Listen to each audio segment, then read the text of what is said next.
बाबा की पुलिस अपराधियों के सामने हाँफ रही है, काँप रही है या फिर यूँ कहें तो नाच रही है। नहीं है कोई असर, न बुलडोज़र का असर, न ज़ीरो टॉलरेंस की नीति का असर। अपराधियों के हौसले गाज़ीपुर जनपद में इतने बेखौफ हैं कि वो कोई भी घटना करने से तनिक भी संकोच नहीं रहे हैं। अपराधियों के हौसले बेखौफ हैं, बेखौफ अंदाज में घटनाओं को वारदात दे रहे हैं। आपने बहुत सारी घटनाएँ देखी भी होंगी। ऐसी ही एक घटना पर मैं आपको ले चलता हूँ।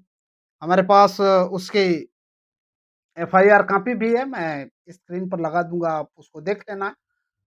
कल की रात में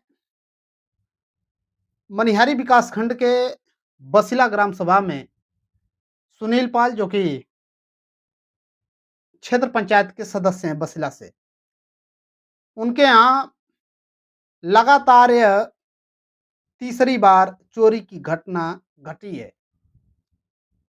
तीनों बार वो थाने गए हैं, तहरीर दी है, एफआईआर लिखवाई है, लेकिन कोई असर हुआ नहीं है। इस बार भी इस बार तो चोरों ने मेन रास्ते से रात को घुसकर 4-5 बक्सों का ताला तोड़कर, अलमारी का ताला तोड़कर लाखों रुपए और गहने और जेवरात घर से उड़ा लिए। क्षेत्र पंचायत सदस्य सुनील पाल एक चर्चित चेहरा अपने क्षेत्र में है, कोचिंग संचालक भी हैं, परिवार पशुपालक है, पशुपालन से अर्थव्यवस्था उनकी चलती है। लेकिन आए दिन इनके घर में चोरी की घटना हो रही है। क्या पुलिस प्रशासन सो रहा है? पहली बार आज से 4 साल पहले उनके घर से भैंस छोड़ी जाती है। दूसरी बार इनके घर से गाड़ी उठाई जाती है। तीसरी बार अपराधी इनको जान से मारने के लिए घेर लेते हैं। और ये चौथी बार जो घटना हुई है, इसमें 4 से 5 लाख रुपए के नुकसान का अनुमान लगाया जा रहा है।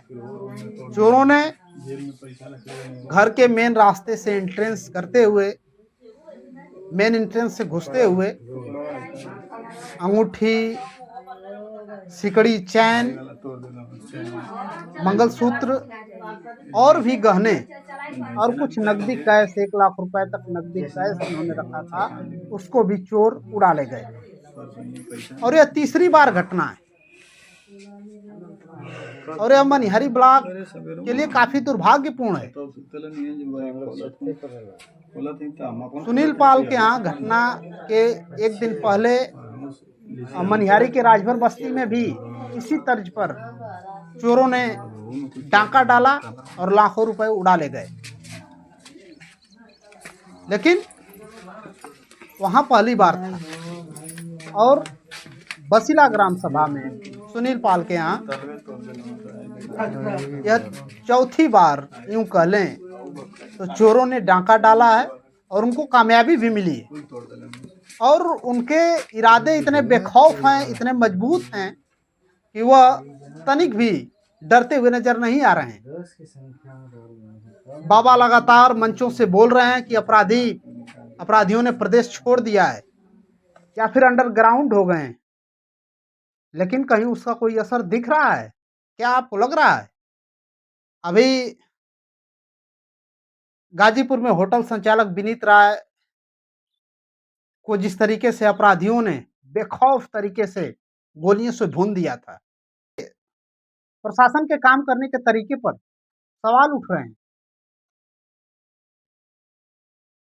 हालांकि कल सुनील पाल की एफआईआर सादियाबाद थाने में एसएचओ ने लिख ली है।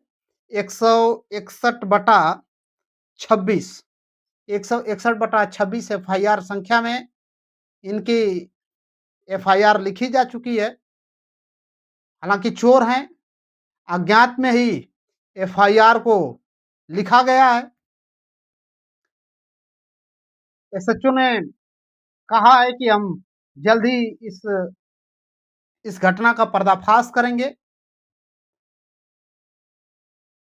लेकिन क्या पुलिस प्रशासन घटना हो जाने के बाद नींद से उठ रहा है? क्या प्रदेश में पुलिस की ज़िम्मेदारी नहीं है आम नागरिकों की सुरक्षा करना?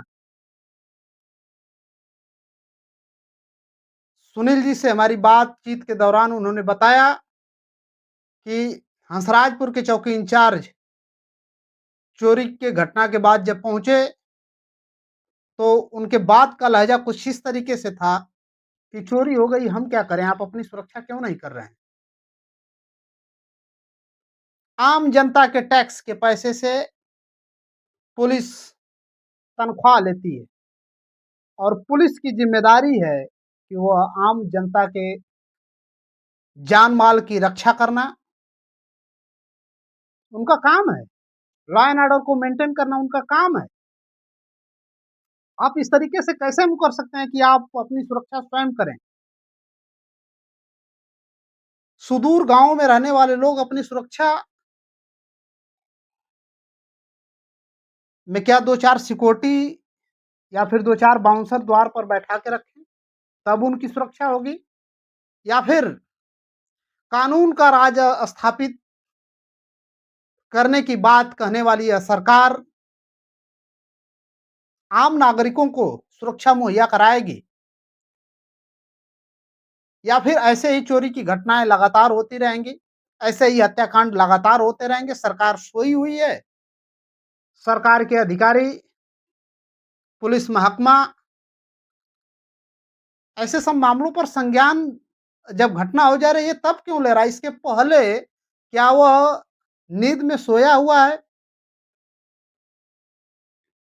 क्या गुप्तचर एजेंसियाँ इस बारे में पुलिस प्रशासन को कोई जानकारी नहीं दे रही हैं?